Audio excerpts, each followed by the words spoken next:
Ethan Whitmore stood center stage, his tailored navy suit catching the light just so, his voice steady and commanding as he addressed the sea of attentive faces. To the future of Charleston, he declared, raising his glass. A city that blends history and hope better than anywhere else in the world. Polite applause rippled through the room. Smiles flashed. Cameras clicked, and Ethan kept the same practiced expression he'd worn for decades. His words carried weight in the city. His developments had changed its skyline. But even as he stood in the spotlight, he felt the familiar invisible distance. The applause didn't touch him. The smiles didn't warm him. From the back of the room, Maggie Alvarez was taking notes for the society column. She'd covered dozens of these Whitmore events. Yet tonight, she felt something different. Ethan's posture was still impeccable, but there was a strain in his voice, a hesitation. His eyes darted toward the side doors as if searching for air. Ethan gripped the podium. His mouth was dry. He'd been here before. Grand ballrooms, expensive suits, handshakes with men who thought they could own the world. But tonight, the chandeliers seemed too bright, the crowd too close. His heart pounded, the edges of the room blurred. He tried to take another sip of water, but his hand shook and then nothing. The podium tilted away from him. The glass slipped and a sound, half gasp, half murmur, swept through the crowd. Ethan stumbled back. The applause died. Across town, Grace Alvarez had just left the ER nurse's station, tugging her scrub jacket tighter around her shoulders. She wasn't scheduled for another patient for 20 minutes, and the break room television was playing the live charity luncheon coverage. She'd seen Ethan Whitmore's face in the paper on billboards. Charleston's golden real estate king. But what she saw now wasn't power. It was collapse. His hand went to his chest, his body crumpling behind the podium as people in gowns and tuxedos stared frozen. Grace didn't think. She dropped her coffee, sprinted past the startled receptionist, through the hospital doors, and across the street toward the historic district where the luncheon was taking place. The late morning sun baked the cobblestones as her shoes pounded against them, weaving between startled pedestrians. She was breathless by the time she burst into the side entrance of the ballroom. The crowd parted when they saw her badge and scrubs. "He's not breathing," a man whispered. She dropped to her knees beside him, her voice sharp but calm. "Sir Ethan, can you hear me?" No response. She tilted his head back, listening. "Someone call the hospital and get the crash car now." People scrambled. She began chest compressions, counting under her breath, her hands moving in a steady rhythm. "Stay with me. Don't you dare give up on me." The air in the ballroom shifted. The murmur quieted. In a room where wealth usually dictated who mattered. Every eye was on the woman in scrubs, fighting for a man they all admired from afar. Minutes passed like hours before Ethan's eyelids fluttered. He coughed, breath ragged, eyes glassy. Grace leaned close, her voice softer now. "There you are. Easy. You're not done yet."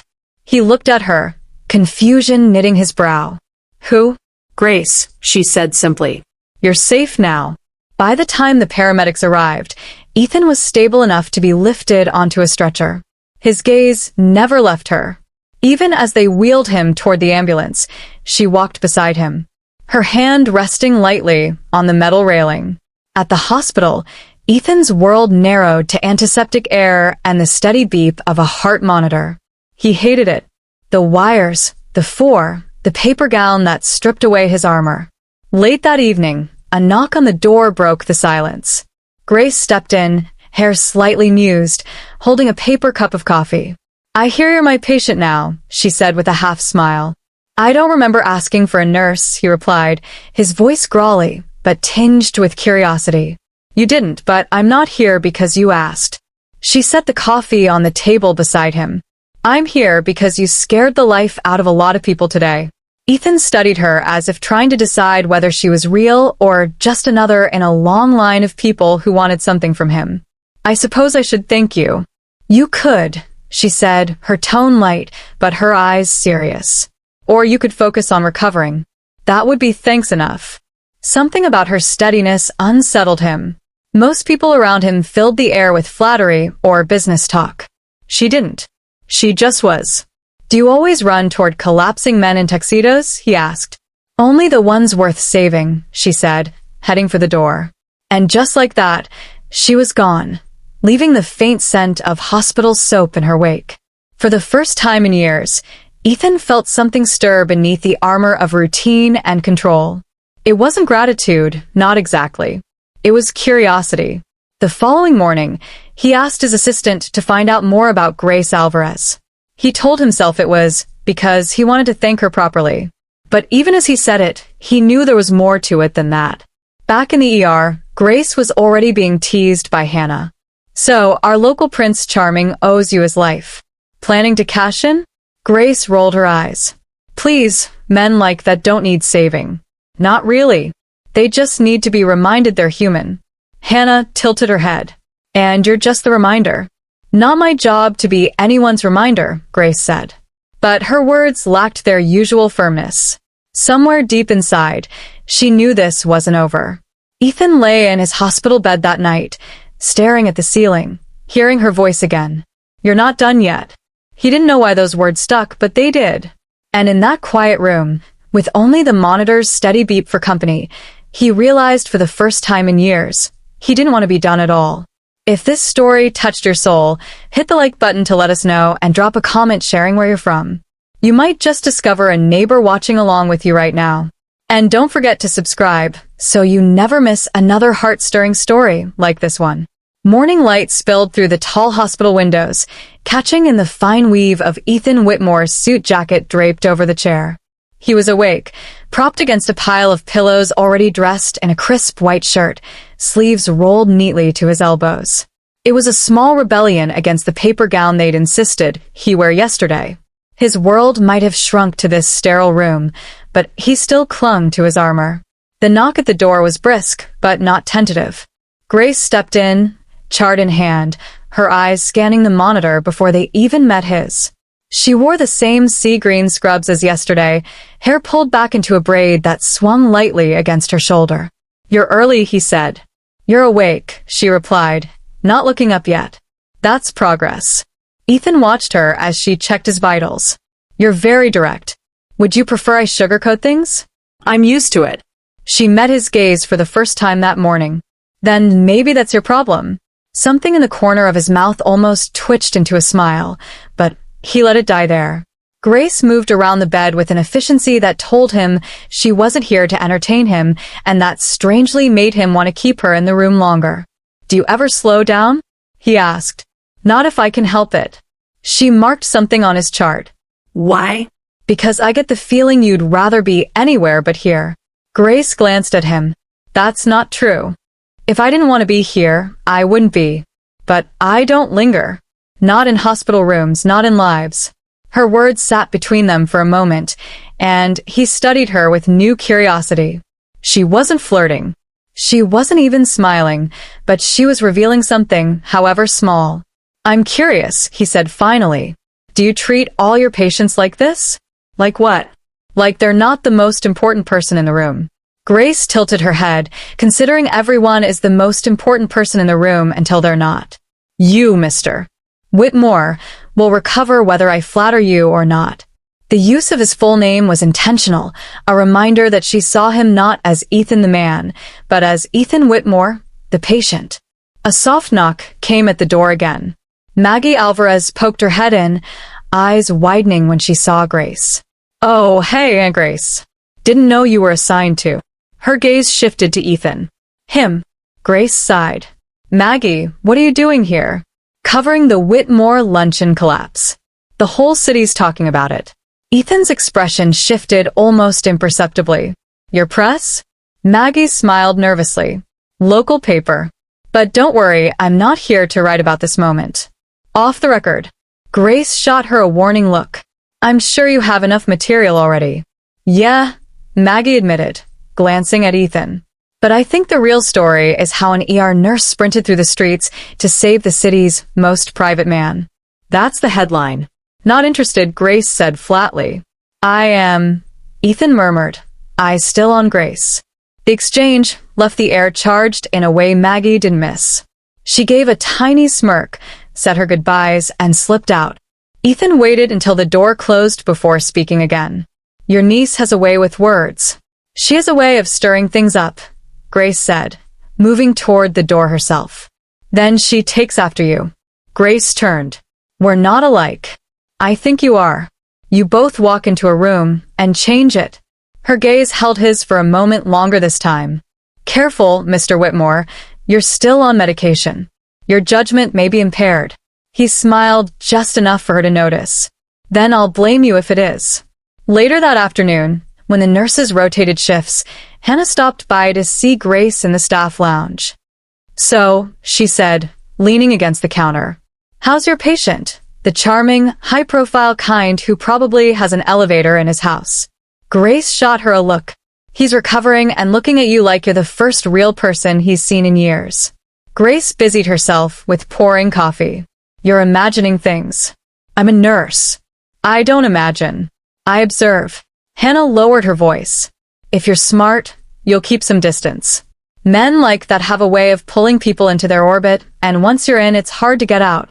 Grace hesitated, mug halfway to her lips. I'm not in his orbit. Not yet, Hannah said softly. The truth was, Grace felt it, too. The faint pull of curiosity every time she walked into his room. It wasn't attraction. Not exactly.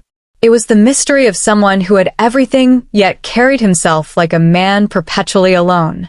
That evening, as she made her final rounds, she found Ethan sitting up in bed, reading a folder of documents. He looked up as she entered. Working, she asked. Trying to. My assistant smuggled this in. He knows I get restless. You're supposed to be resting, she reminded him. I don't do idle well. He closed the folder and set it aside. Sit for a minute. She hesitated. That's not really considerate part of my therapy. With a small sigh, Grace sat in the chair beside his bed. I was thinking today, Ethan began, about what you said yesterday, about not lingering in lives. Why? Because people come and go, she said simply, and the leaving always costs more than the staying. His eyes narrowed slightly, as if weighing her words. Has someone left you? Everyone leaves, she said, her tone steady, but not cold.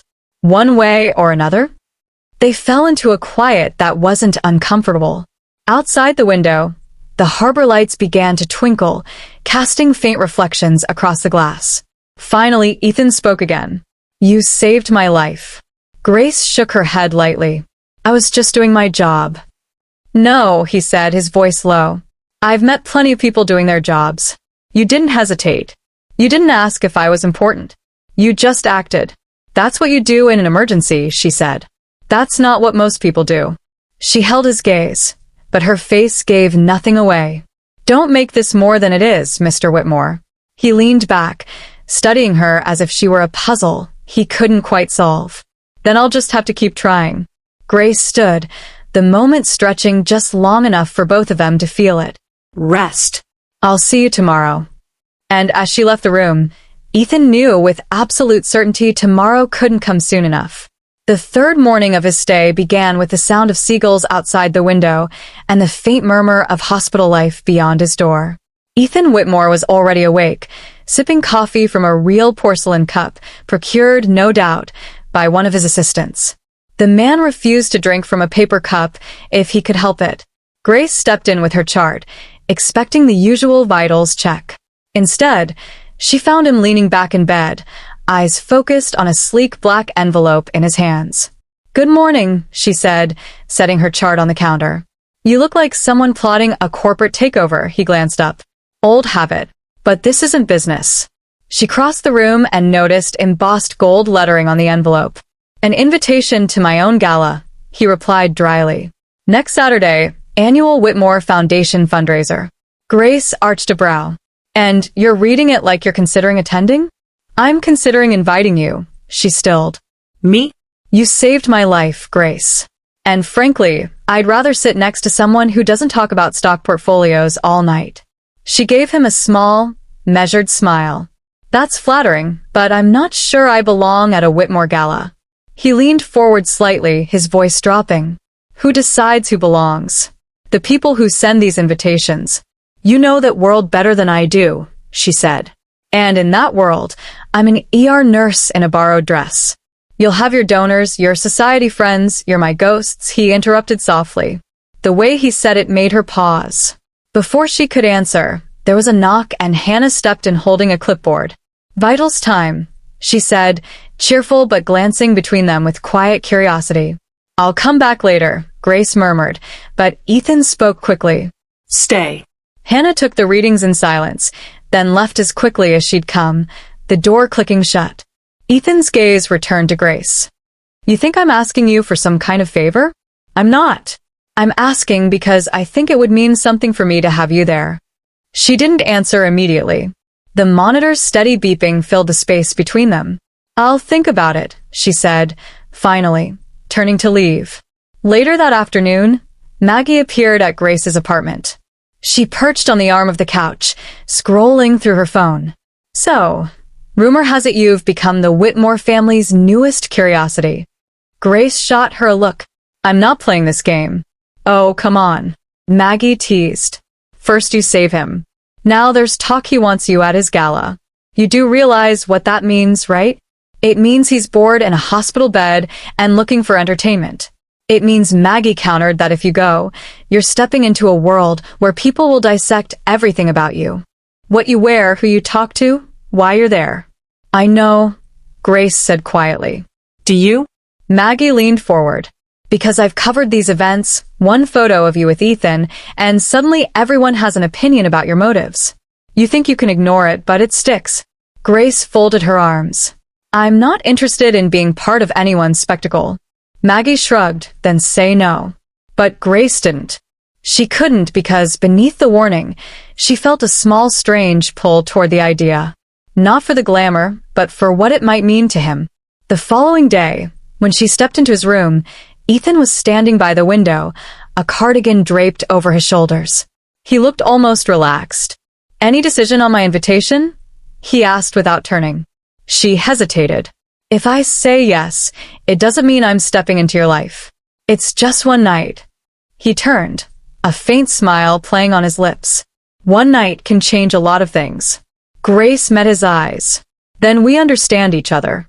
For a moment, there was something unspoken between them, something neither was ready to name. That evening, Hannah found her in the staff lounge. So, you're going to the gala? Grace didn't deny it. Be careful, Hannah warned gently. You're not the first person Ethan Whitmore has noticed. But maybe you could be the first he actually sees. The night of the gala approached quickly. Grace tried not to think about it, but when she walked into a small boutique on King Street to find a dress, she caught her reflection in the mirror. For a moment, she saw the ER nurse who ran through the streets to save a stranger and wondered if she was ready to stand beside him in a room full of people who might never see her beyond that. Back at the hospital, Ethan signed his discharge papers. His assistant hovered nearby, phone in hand. Car's ready whenever you are, sir. Ethan nodded, but looked toward the door almost expectantly. Grace appeared a moment later holding his final chart. You're officially free to go, she said. Good, he replied, gathering his coat. Then I'll see you Saturday. Her eyes met his. You might. And as he left the hospital, the distance between them felt like something fragile, stretched thin, but not yet ready to break. The rain had stopped just in time for the gala, leaving Charleston's historic streets glistening under the glow of gas lamps. Outside the Whitmore Foundation's grand venue, a renovated 19th century customs house, the red carpet unfurled like a ribbon leading into another world. Inside, the marble foyer hummed with soft jazz, champagne flutes, and the murmured greetings of Charleston's elite. Ethan Whitmore was already there, standing near the entrance in a midnight blue tuxedo, his presence as commanding as the architecture itself. He shook hands, nodded politely, but his eyes kept drifting toward the door as if he were waiting for something or someone that mattered more than the whole evening. When Grace finally stepped in, the air seemed to shift. She wore a deep emerald gown that hugged her figure in a way that was elegant without trying too hard. Her hair was swept into a loose shiny, a few strands framing her face. She looked nothing like the nurse who had sprinted through the streets to save him. And yet in that moment, Ethan realized this was exactly how she'd looked to him from the beginning. And you came, he said, moving toward her. I said I might, she replied, her lips curving in a quiet smile. And here I am. For a moment they simply stood there, eyes holding in a way that made the bustling room fade. But then a familiar voice cut through the hum. Ethan, darling, introduce us.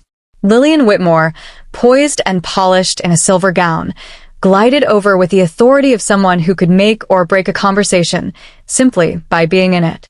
Her gaze swept over Grace with a polite but unmistakable appraisal.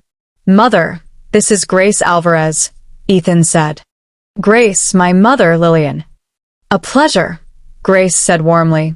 The nurse, Lillian replied, her tone soft, but her meaning sharp. The city owes you its gratitude. Grace caught the nuance, but kept her composure. I was doing my job, Mrs. Whitmore. Lillian's smile didn't quite reach her eyes. Yes, and now you're here, in this world. She let the implication hang before turning to greet another guest. Ethan exhaled through his nose, leaning toward Grace. Ignore her. She measures everyone against a yardstick no one can see. Grace glanced at him. She doesn't have to like me. I'm not here for her. I know, he said softly. They moved through the room together, stopping at small clusters of guests. Conversations turned as soon as they approached, part curiosity, part speculation. Grace felt the weight of it, but Ethan stayed close, an anchor in the swirl. Halfway through the evening, a local society columnist intercepted them. Mr. Whitmore, wonderful to see you on your feet again.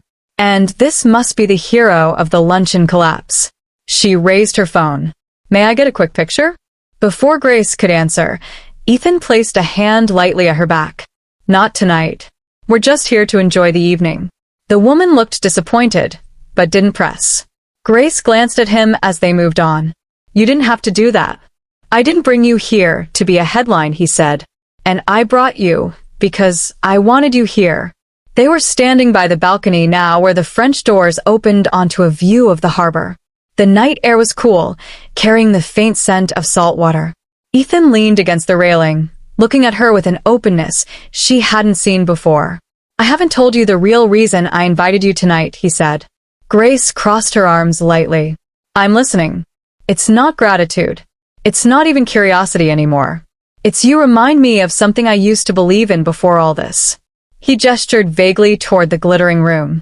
Before I started thinking the only way to survive was to keep everyone at arm's length.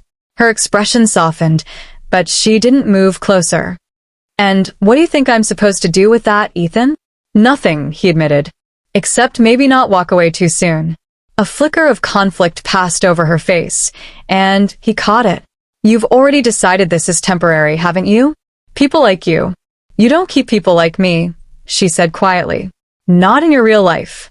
Maybe for a while when it's interesting. But eventually the novelty wears off. Ethan's gaze didn't waver. Maybe you're right. Or maybe you're wrong. The only way to know is to stay long enough to find out. Before she could respond, the balcony doors opened again and Maggie appeared. Camera slung around her neck. Aunt Grace, Ethan. I thought I'd find you here. Grace straightened, suspicion in her voice. Maggie, what are you doing covering the gala? Maggie said, but her tone carried a layer of something else. And making sure you're okay, Grace frowned. Why wouldn't I be? Maggie glanced between them.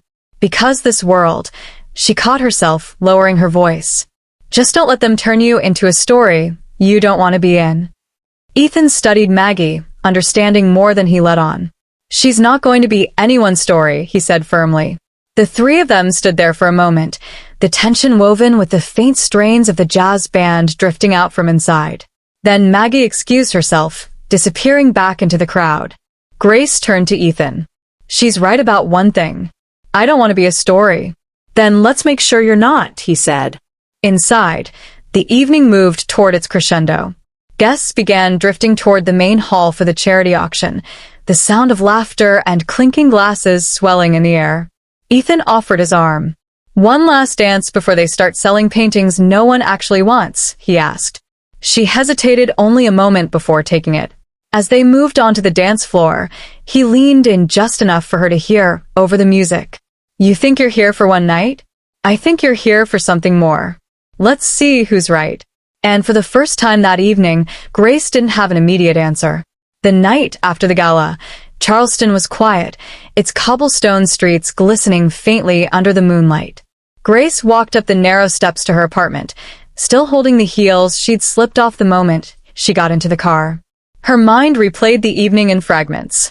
Lillian Whitmore's cutting politeness, Maggie's whispered warning, the way Ethan had looked at her across the dance floor like she was the only person in the room. She told herself it was just one night, but something about the way his hand had lingered lightly at the small of her back made it feel like a door had opened that she didn't know how to close. By morning, she understood what Maggie meant about becoming a story. The first text came from Hannah. "Have you seen the paper?" Then another from a coworker she barely spoke to outside the hospital. "You looked beautiful last night." Grace pulled up the Charleston Society Journal on her phone. There it was, splashed across the homepage, a glossy shot of her and Ethan dancing, faces close, smiling at something only the two of them seemed to hear. The headline read, "Witter's mystery guest, the nurse who saved him." She exhaled sharply. They hadn't even printed her name yet, but the implication was enough. Anyone who'd been in the hospital during his stay would recognize her. A knock at the door interrupted her thoughts. Maggie stepped in holding a coffee and wearing an expression halfway between guilt and defiance. "You knew this would happen," Grace said. "I didn't write it," Maggie replied quickly. "Another columnist did. But Grace, you have to understand this is how their world works. The Whitmores don't just appear with someone at a gala and have it go unnoticed. I didn't go there to be noticed." "I know," Maggie said softer now. "But other people don't care about your reasons. They care about the story it tells them." Grace sat at the small kitchen table, coffee growing cold between her hands. "I don't want to play their game." "Then be ready for them to play it without you," Maggie said. "Because it's already started." At the Whitmore offices downtown, Ethan was flipping through the morning paper when his assistant, Patrick, stepped in. "You've seen it?" Patrick asked. "I've seen it." Ethan's tone was unreadable. "They're already calling to ask who she is." "She's not a commodity," Ethan said sharply. "Don't answer." Patrick hesitated. "You know what they'll say if we don't. That you're hiding something." Ethan's gaze hardened. "Let them." Later that afternoon, he found himself standing in front of the ER's staff entrance. Grace came out a few minutes later, still in her scrubs, hair pulled back from a long shift. She stopped when she saw him. "You're supposed to be resting," she said. "I am," he said. "Just not the way the doctors meant." She glanced toward the parking lot. "You shouldn't be here. People will talk." "They're already talking," he said. "So, let them talk about the truth instead of what they imagine." Her eyes searched his. "And what's the truth, Ethan? That I wanted you there last night? That I'm glad you came? That I don't care if the entire city thinks it's strange?"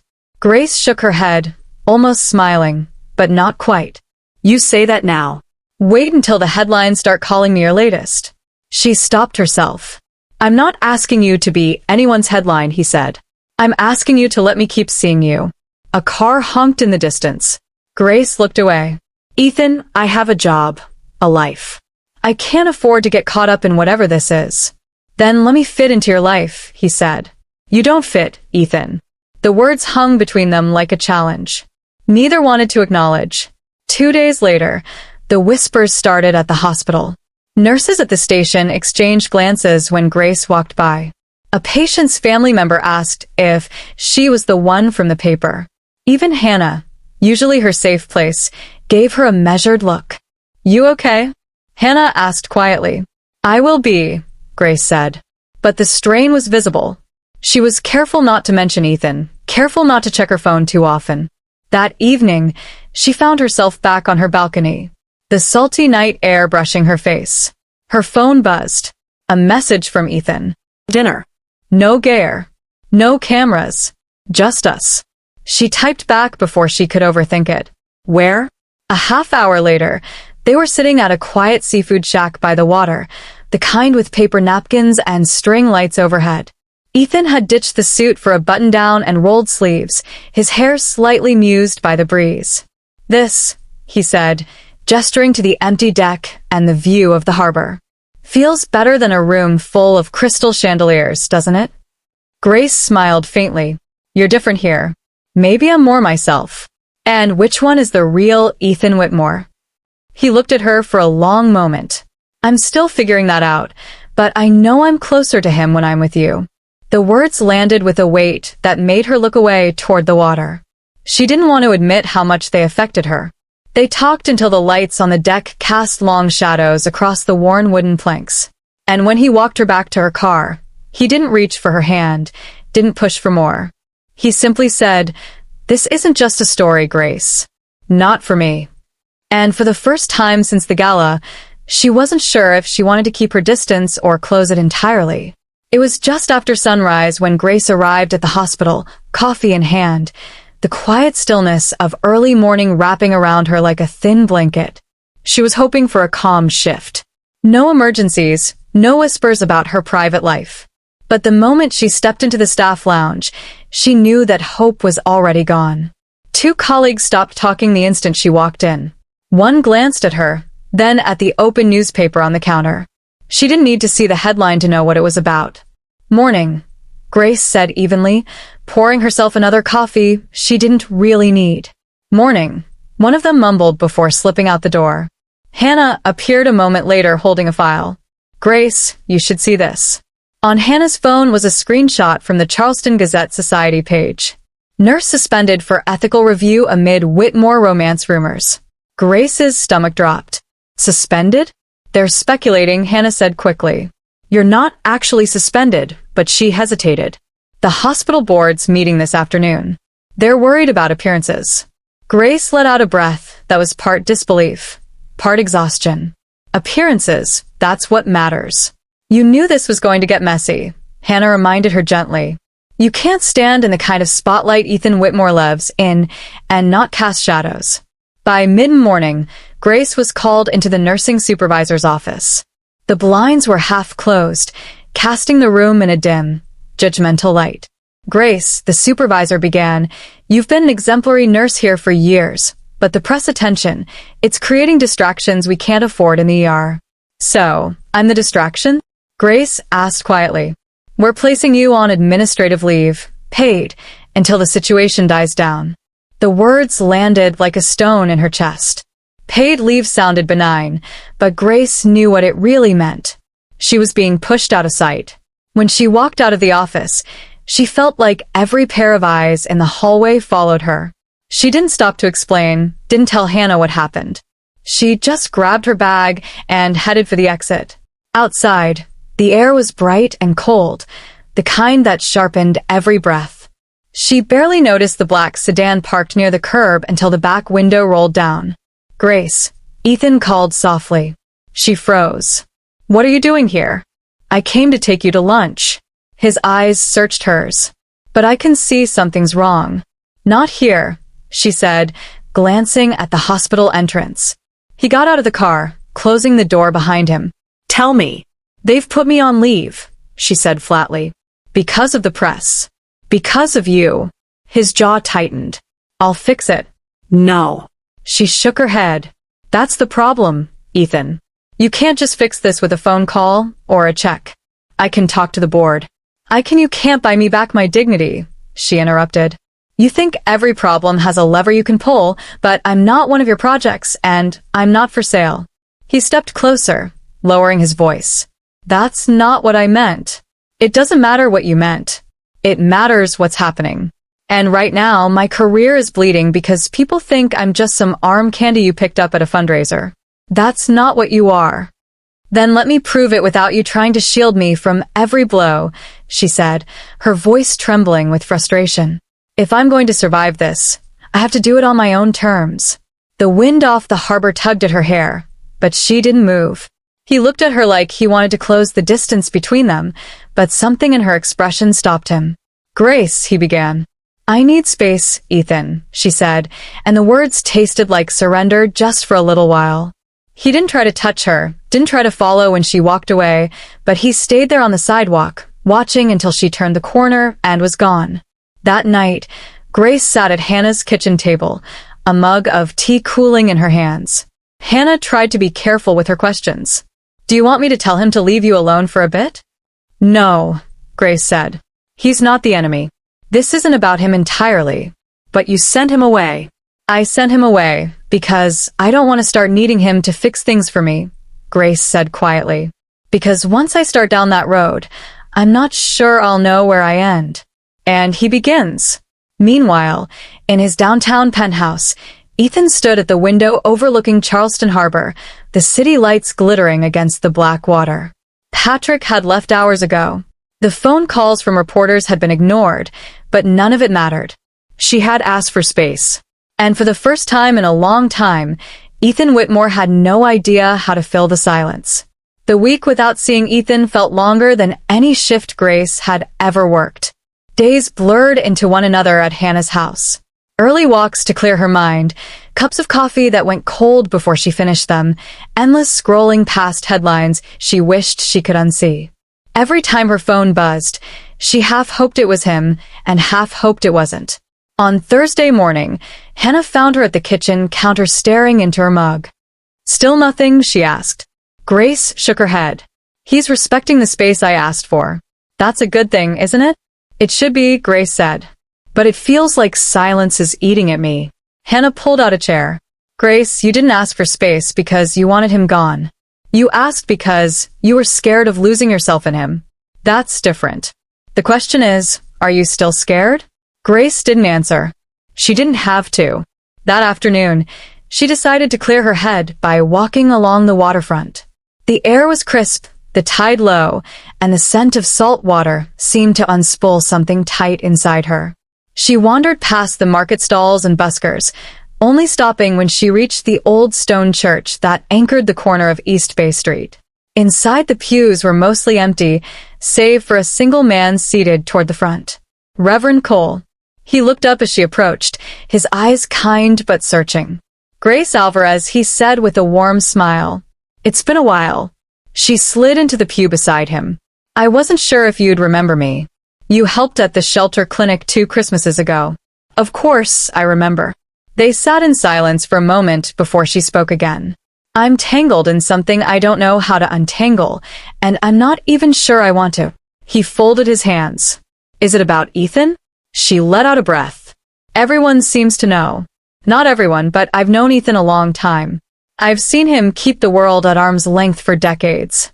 And now, for the first time, he's letting someone in. That's what scares me, Grace admitted. It feels like the moment I step fully into his life, mine disappears. Love's not about disappearing, Reverend Cole said gently. It's about becoming more of yourself because of the other person, not less. Her throat tightened. What if he doesn't know how to give that? What if he only knows how to control? Then you teach him, Cole said simply. But you can't teach from a distance. That night, Grace sat on Hannah's porch, phone in hand. She typed out a message. We should talk, then deleted it. She tried again. Dinner, but erased that too. She didn't have to decide. Her phone rang. Ethan's name lit up the screen. She hesitated, then answered. Hello. I'm outside, he said. Her heart skipped. Outside where? Your friend's house. She walked to the window, and there he was, leaning against his car, dressed simply in dark jeans and a gray sweater. No driver, no entourage. When she stepped outside, he didn't speak right away. He just looked at her as if trying to memorize the exact moment. I wasn't sure if you'd open the door, he finally said. I almost didn't, she admitted. I've been trying to give you space, he said. But every day it felt like I was giving up something I didn't want to lose. She crossed her arms. Space isn't the same as giving up. I know, he said quietly. But I realized something. I kept thinking about how to protect you from the noise, from the press, from the board. But that's just me doing what I've always done, controlling the outcome. And I don't want to do that with you. Her voice softened. So, what do you want to do? I want to listen, he said. Even if I don't like what I hear, I want to stand next to you instead of in front of you. Grace studied him, her chest tight. And if I say I don't know what I want yet, then I'll wait, he said. As long as you're still willing to talk to me.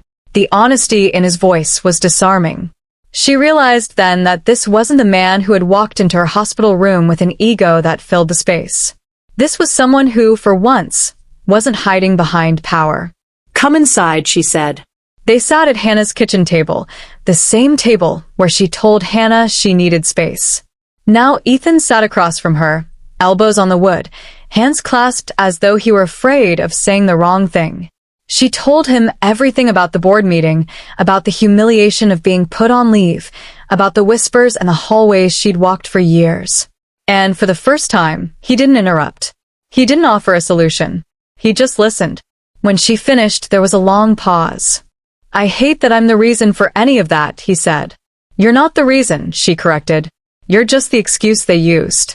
He looked down at the table, then back at her. So, what happens now? Grace hesitated, then said, Now I go back to work when they let me. And you keep being whoever this is. She gestured toward him. The man who shows up without a driver and says he'll wait. Something in his expression shifted. Relief, maybe even gratitude. And for the first time in days, she let herself believe that maybe, just maybe, this wasn't the end of their story. The next morning, Grace woke to a soft knock on Hannah's guest room door. She opened it to find Hannah leaning against a frame with 2 steaming mugs of coffee. Someone was parked outside for 20 minutes before sunrise, Hannah said, a knowing glint in her eye. Guess who? Grace tried not to smile. He told me he'd wait.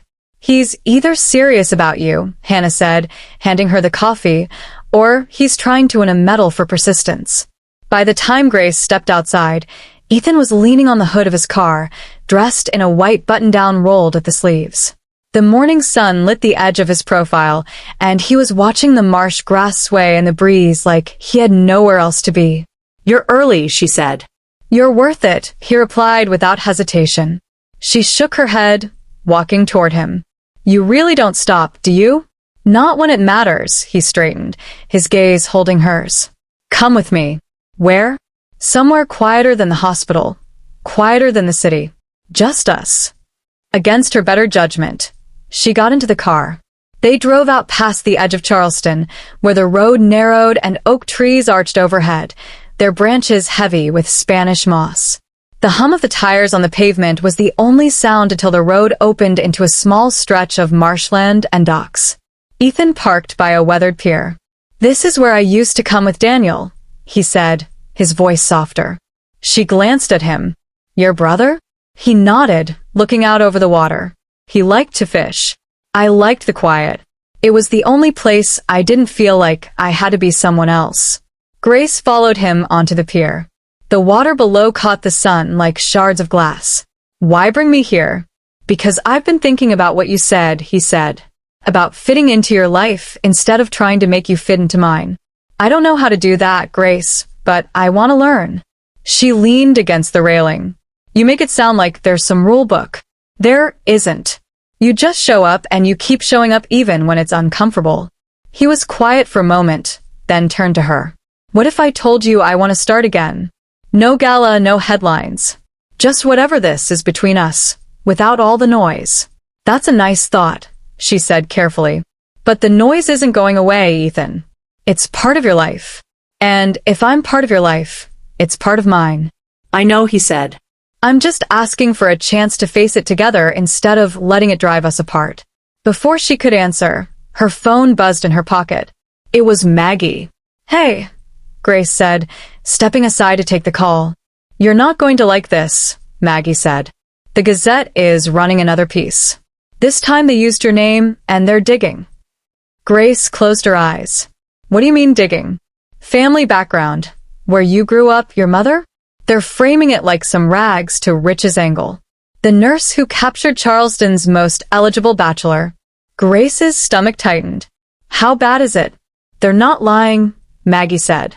But they're making it sound like you've been waiting for a shot like this, like it's some kind of plan.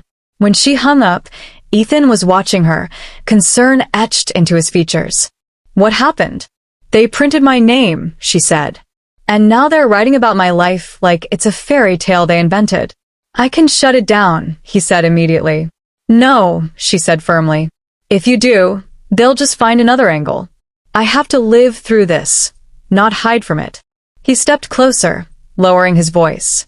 Then let me stand next to you while you do. Something in the way he said it broke through the wall she'd been holding up. You don't make it easy to stay away, she admitted. I'm not trying to, he said, his mouth curving slightly. They stood there for a long moment, the quiet between them filled only by the sound of water lapping against the pilings. Finally, she took a breath. Okay, Ethan. We can try, but no more grand gestures. No more fixing things behind my back. Deal, he said without hesitation. On the drive back, the air between them was different. Not completely healed, but steadier. She caught him glancing at her more than once, like he was memorizing the way she looked in the pale morning light, and she let him. When he pulled up in front of Hannah's house, he didn't ask to come in. He just rested his hand on the steering wheel and said, I'll see you soon. She smiled faintly. Not tomorrow? I said I'd wait. He replied, Doesn't mean I won't be thinking about you until then. And as she stepped out of the car, Grace knew this wasn't the cautious distance she had promised herself. This was something else entirely, something that, for better or worse, was starting to feel like it might be worth the risk. The late afternoon sun draped Charleston in a warm amber glow, the kind that made even the quiet streets feel like they were holding their breath. Grace stood in her small kitchen, watching the steam curl from her tea. She had been back at work for 3 days, quiet shifts, minimal chatter, but the tension was still there, lingering in the corners of every hallway she walked. Her phone buzzed on the counter. Ethan, dinner tonight. No agenda, just us. She stared at the message for a moment before typing back. Okay. He picked her up just after 6 o'clock. No black sedan this time. No driver, just him. Behind the wheel of an old silver convertible she hadn't seen before. This yours? She asked, sliding into the passenger seat. It was Daniel's, he said, his voice soft. I keep it for days when I need to remember what matters. The top was down, the evening air carrying the briny scent of the harbor as they drove toward the battery. They didn't speak much at first, just let the wind and the hum of the road fill the silence. Finally, Ethan turned onto a narrow side street and parked in front of a little bistro tucked between 2 brick buildings. Inside, the tables were small and close together, candlelight flickering across pressed white linens. A server led them to a quiet corner, and for a while the conversation stayed light, how her shifts had been, what projects he was working on at the foundation. But as the plates were cleared, Ethan leaned forward, his elbows resting on the table. Grace, I've been thinking about what you said, about not wanting me to fix everything for you. She met his eyes. And I've realized I don't know how not to, he admitted. When something matters to me, I want to protect it. But with you, I'm learning that sometimes protecting you means stepping back. Her voice softened. That's not easy for you, is it? He gave a rueful smile. It's against my nature, but so is letting someone in. And yet, here we are. She held his gaze for a moment, feeling the weight of what he wasn't saying. Ethan, you don't have to rewrite who you are for me. You just have to be honest. Always. I can do that, he said. After dinner, they walked along the seawall, the city's lights shimmering across the water. The air was cool, the kind that invited slower steps. Grace tucked her hands into her coat pockets, stealing glances at him as they walked. You're quieter tonight, she said. I'm thinking, he replied. About what? About how much I've missed this? He said, not the dinners, not the view, though both are good. Just being here with you without the world barging in. She smiled faintly. You know the world's going to barge in again, right? I know, he said, his voice steady.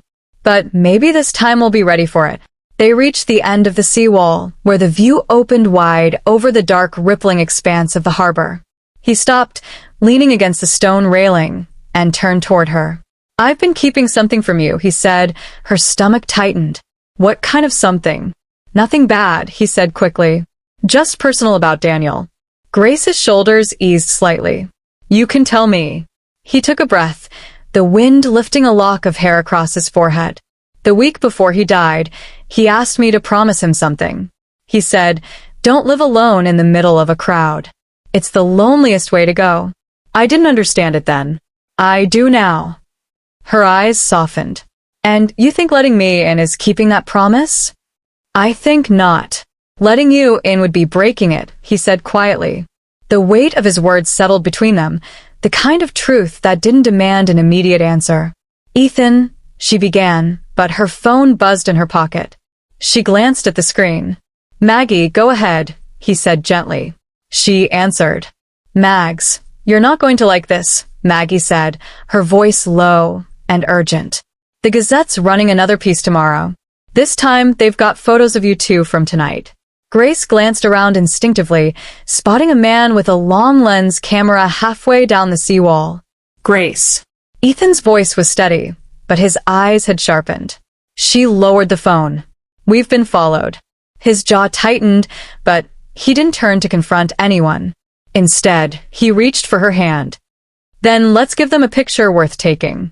She blinked at him. "What?" He stepped closer, his voice low so only she could hear. "If they're going to tell our story without asking us, let's at least make sure it's the truth." And before she could argue, he leaned in, not with the urgency of someone performing for cameras, but with the slow, deliberate warmth of someone who meant it.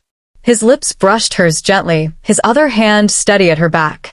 When they parted, her heart was racing, not from the kiss itself, but from the way he looked at her afterward, as if nothing else in the city existed. The camera clicked again in the distance, but for once, Grace didn't care.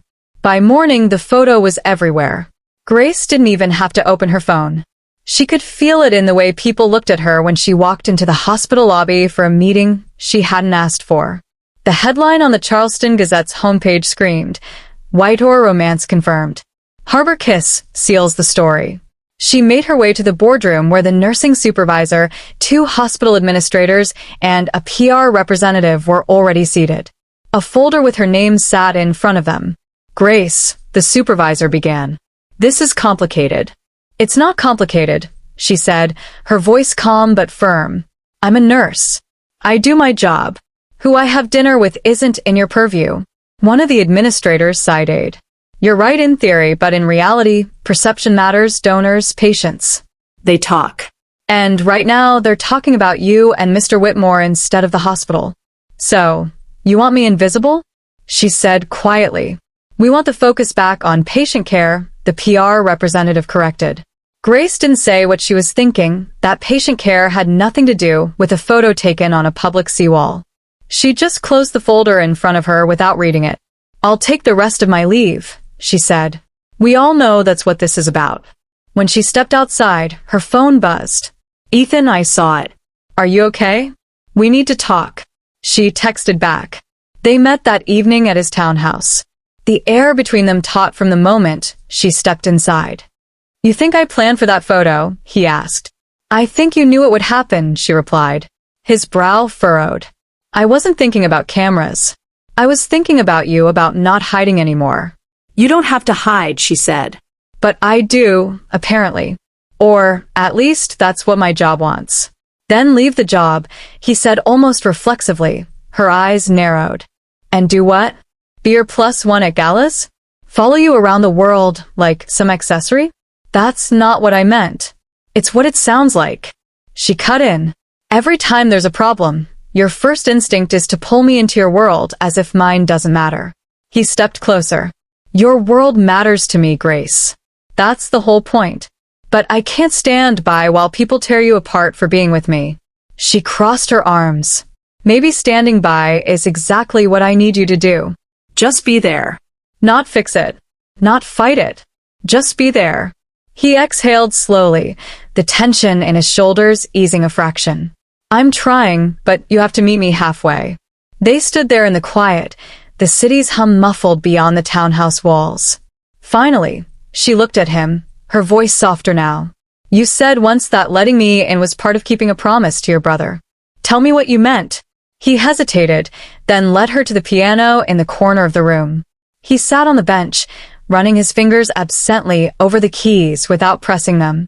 "Daniel told me once," he said, "that I build walls so high even the people I love can't see me.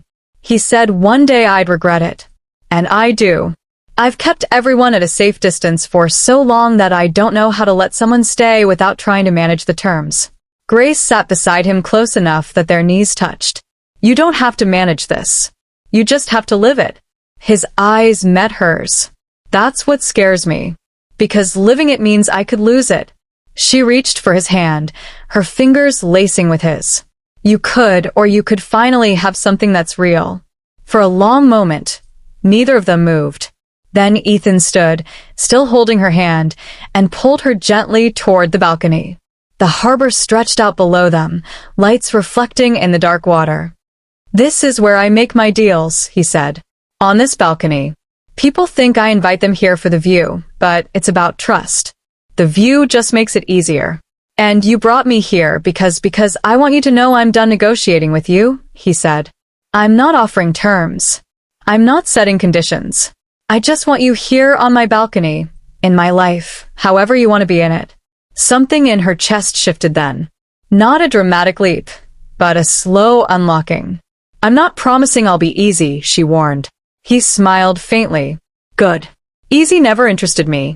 They stood there in the soft glow of the city until the air grew cool, and for the first time in weeks, the silence between them felt less like a chasm and more like a place they could both stand without falling apart. The day was warm for winter, sunlight spilling across the Charleston rooftops as Grace walked the winding path through White Point Garden. She had told Ethan she needed some time to herself that morning, but her thoughts kept circling back to him anyway.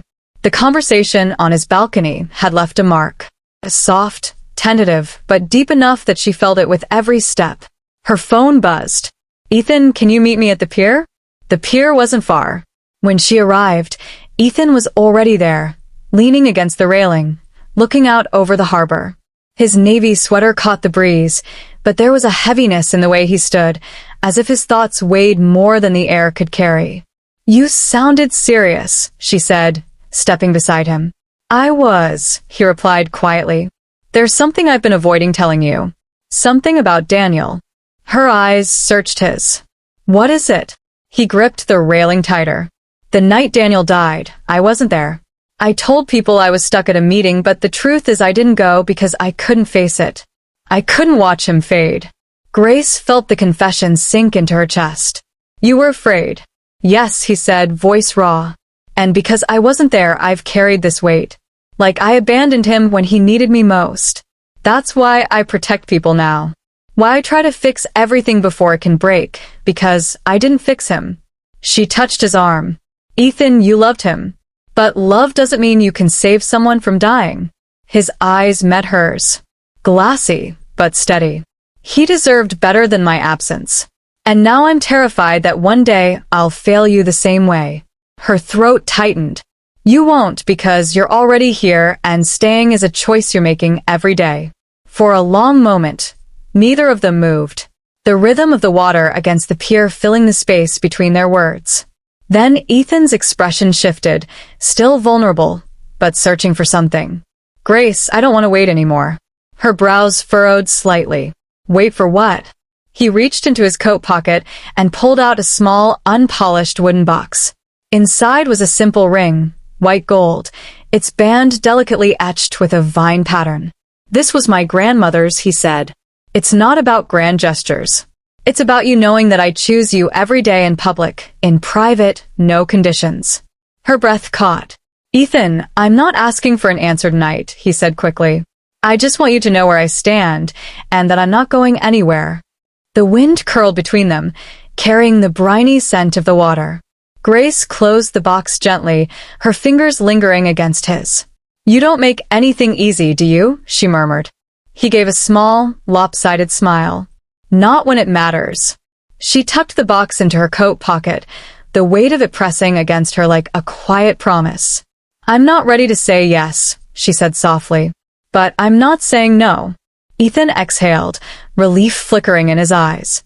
That's enough for me. They stood together on the pier until the sun dipped low, painting the harbor in shades of gold and rose.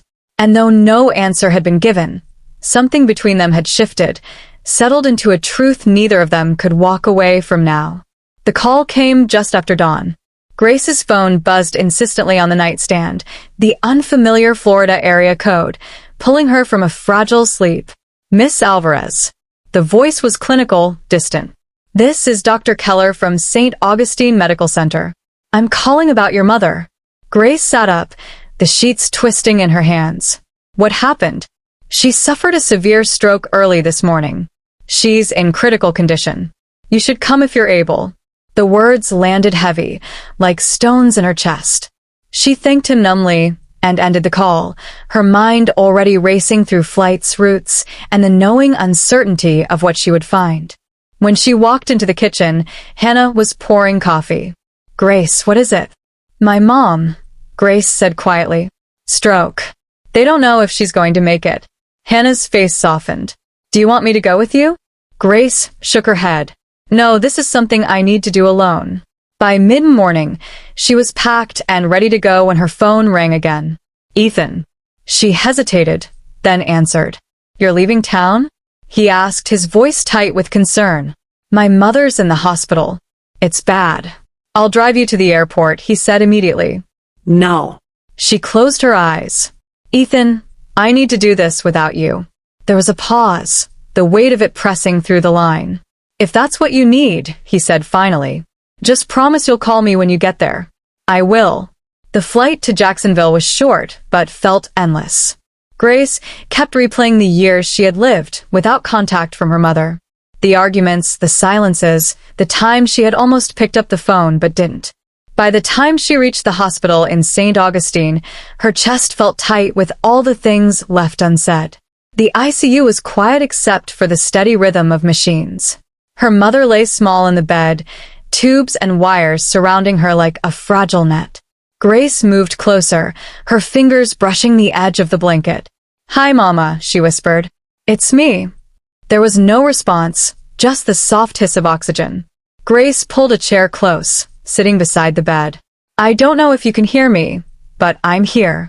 I came." Hours passed in that small room. Nurses came and went, checking monitors, adjusting 4 lines. Grace stayed, watching the rise and fall of her mother's chest, remembering flashes of childhood, Sunday dinners, long drives with the windows down, the smell of her perfume when she hugged her. That night, she walked out to the quiet hospital courtyard, her phone buzzing with a message from Ethan. "Thinking of you. I'm here when you're ready." She typed back, "Thank you." Then paused, erasing it. Instead, she sent, "I don't know what to say yet." The next morning, the doctor found her in the hallway. "Her condition hasn't improved. If there's anything you need to say, now would be the time." Grace nodded, her throat thick. She went back into the room and took her mother's hand. "Mama, I don't know how we ended up so far apart. I don't know if I was right or wrong for staying away, but I do know I loved you. Always, even when I didn't say it." Her mother's eyes stayed closed, her breathing slow and shallow. Grace stayed until the nurse gently told her it was time to rest. By the 3rd day, it was clear her mother wouldn't recover. Grace signed the papers she never wanted to see, her signature trembling on the page. When it was over, she walked out of the hospital into the bright Florida sun, the air too warm for how hollow she felt inside. She sat in her rental car for a long time before calling Ethan. "It's over," she said quietly. "I'll come get you," he replied without hesitation. "I'm still in Florida." "I don't care," he said. "I'll be there." She didn't tell him not to. She didn't have the strength, and for the first time in days, she realized she didn't want to face the next part alone. The funeral was small, just a handful of relatives Grace hadn't seen in years, a few neighbors from her mother's block and the pastor who had known her since childhood. The Florida sun was too bright for the occasion, casting sharp shadows across the rows of folding chairs set on the grass. Grace sat in the front row, hands clasped tightly in her lap, trying to listen as the pastor spoke of her mother's quiet strength and enduring love. Words that felt distant, almost foreign, given how complicated that love had been. When the service ended, people came by to murmur condolences. Most kept their voices soft, their touches light. And then, as the crowd thinned, Grace saw him. "Ethan." He was standing at the edge of the cemetery in a dark suit. His presence somehow both understated and unmissable. He didn't rush toward her. Didn't interrupt. He just waited until her eyes met his before walking over. "I told you I'd come," he said quietly. "I didn't think you meant here." Her voice was horror from holding back tears all morning. "I meant anywhere you needed me," he replied. For a long moment, they just stood there. Then she let out a shaky breath. "It's over, Ethan. And it's not at the same time." "I know," he said gently. Grief is like that. They walked together to her rental car, the humid air heavy around them. Before she opened the door, she turned to him. "You didn't have to come all this way." I didn't have to, he said. "I wanted to." On the drive back to Charleston 2 days later, Ethan kept one hand on the wheel and the other resting on the console between them, close enough that Grace could touch it if she wanted to. For most of the trip, she didn't. But somewhere past Savannah, she slid her hand into his. He said nothing, just squeezed it lightly. When they reached Charleston, Ethan didn't take her back to Hannah's. He drove instead to his townhouse. "You need to be somewhere quiet," he said. "Somewhere you don't have to explain yourself." She hesitated. "Ethan, just for a night," he said, his tone low, not demanding. "Let me make you dinner. No press, no questions, just us." She agreed. Inside, the townhouse felt warmer than she remembered. A soft fire burned in the living room fireplace, and the scent of rosemary and garlic drifted from the kitchen.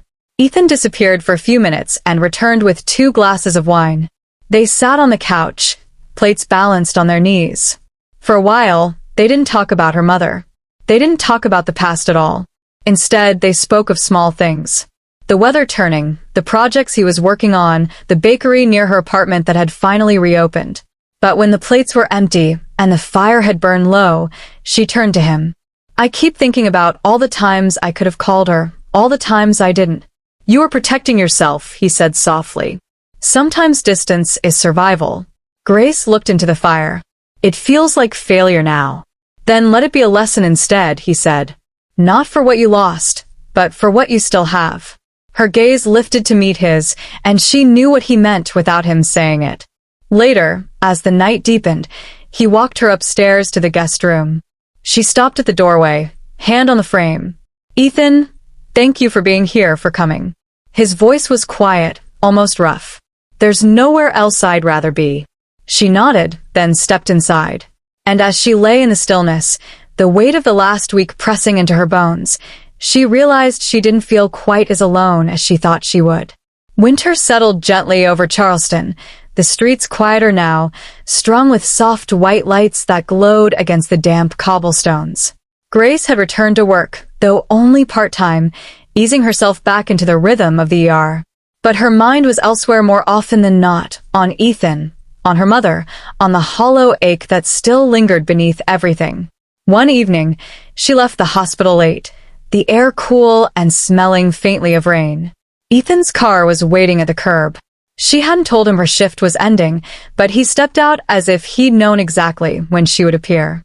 "You're getting predictable," she teased, pulling her coat tighter. "Only when it comes to you," he said, opening the passenger door. They drove in comfortable silence until he turned down a narrow lane she didn't recognize.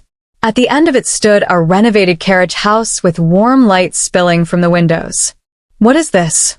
she asked as he led her inside. "Our new project," he said, his voice tinged with a quiet pride. "The first Whitmore Alvarez Foundation Community Clinic. Free care, no questions asked. For people who can't afford insurance, for the ones who fall through the cracks." She stopped in the middle of the small reception area, taking it in the simple furniture, the exam rooms already stocked with supplies, the mural of the Charleston harbor on the far wall. "You've been working on this without telling me," she said softly. "I wanted it to be a surprise," he replied. "But it's not just mine, Grace. It's ours. I don't want the foundation to be something with my name stamped on it. I want it to be something we build together." Her throat tightened. "Ethan," this as she trailed off, overwhelmed. He stepped closer. "I've been thinking a lot about what you said after your mother passed, about the calls you didn't make, about the connections you didn't keep. I don't want either of us to live with more of those regrets. So, we start here. We help the people we can, and maybe it helps us too." She blinked back the sudden sting of tears. "You're impossible to say no to." "You know that I'm counting on it," he said with a faint smile. Over the next few weeks, they poured themselves into the clinic.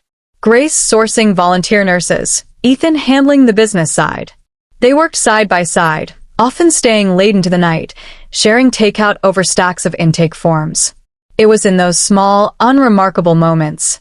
Her laughing at his clumsy attempts to assemble a waiting room chair, his habit of leaving her coffee exactly the way she liked it, that something between them shifted again, settling into a deeper, steadier rhythm. One night, as they locked up the clinic, Ethan hesitated before getting into the car. "There's something else," he said. Grace tilted her head. "What now?" "Another surprise project." "Not exactly." He took a breath. "I want you to move in with me." The words hung in the cool night air. She let out a slow exhale. "Ethan, that's a big step." "I know. And I'm not saying it to push you. I'm saying it because every time you leave, I feel like something's missing. And I think maybe you feel it too." She was quiet for a long moment, the faint sounds of the city wrapping around them. "I do feel it," she admitted. "But I also need to be sure I'm doing it for the right reasons, not because it's easier than having two separate lives." He nodded. "Then take your time. I'll wait. Just know the offer stands." As they drove back toward the city, the holiday lights blurred softly through the windshield. Grace found herself glancing at him, wondering if maybe, just maybe, what they were building now is more than a foundation for a clinic. Maybe it was the foundation for something neither of them had dared believe they could have. Spring came early to Charleston that year, the magnolia trees blooming in soft white and blush before March was even halfway through. The city seemed brighter, lighter, like it had decided to shake off its winter without looking back. Grace stood in the lobby of the Whitmore Alvarez Foundation Clinic, looking around as sunlight poured through the tall windows. The reception desk bustled with the sound of phones ringing. Children's laughter echoed down the hallway. And in the corner, a volunteer was helping an elderly man fill out a form. It was busy, a little chaotic, and absolutely perfect. Ethan appeared from his office, sleeves rolled, tie loose, a stack of papers in hand. "We just broke last month's record," he said, a smile tugging at the edge of his mouth. "Already? Already?" He set the papers on the counter. "And it's only the middle of the month." Grace glanced toward the exam rooms. "It's not just us. It's the people who've shown up for this. They believe in it. They believe in you," Ethan said quietly. She shook her head with a faint smile. "They believe in what we're building. Together." His eyes softened at that word. Together. For months they had been saying it in little ways, but lately Grace felt it settling into something more permanent, more unshakable. Later that evening, they walked down to the Battery, the harbor lit with streaks of pink and gold from the setting sun. Couples strolled past, tourists took photos, and somewhere in the distance, a street musician was playing a slow, sweet tune on the violin. "Do you remember the first time we walked here?"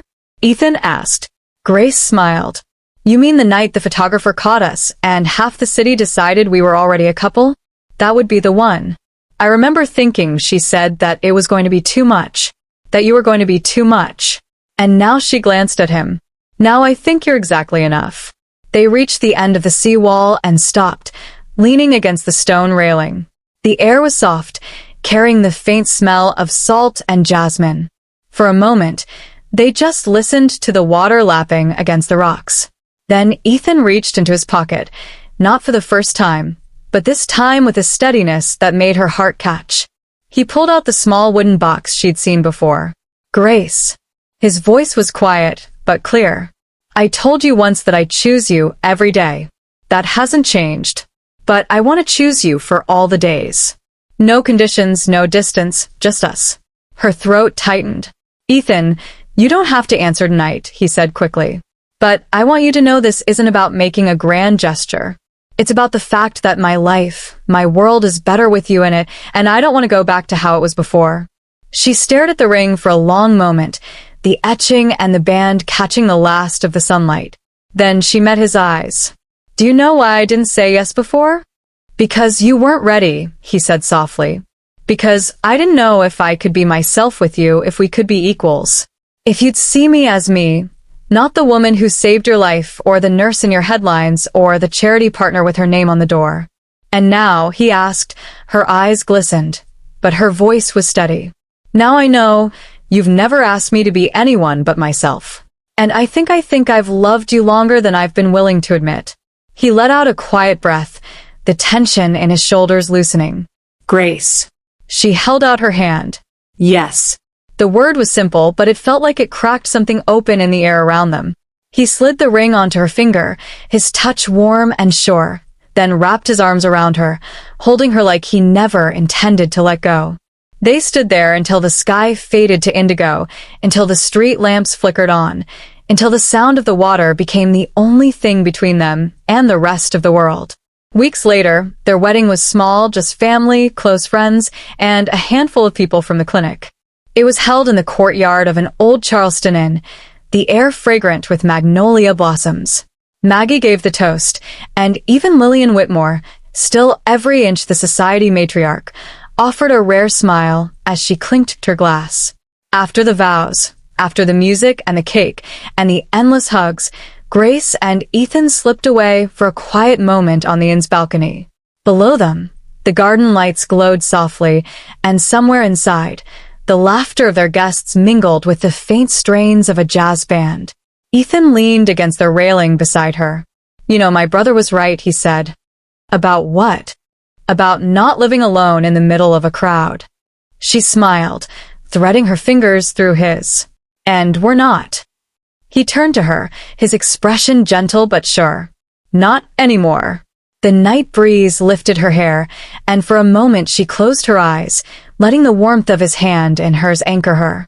She thought of where they'd started, of the hospital lobby, the collapse, the rescue. She thought of the space they'd given each other, the fights they'd survived, the way they had learned slowly to stand side by side. When she opened her eyes, she looked at him and said softly, "We didn't just fall in love, Ethan. We built it every day, and that's why it's ours." He smiled, pulling her into his arms. "Every day," he echoed. And in that quiet, starlit moment, it was enough. Enough for today. Enough for all the days ahead. Thanks for watching Hopeful and Soul Stories. For more unforgettable stories that touch the heart and uplift the soul, keep coming back to Hopeful and Soul Stories. Until next time, stay inspired with Hopeful and Soul Stories, where every story is a journey worth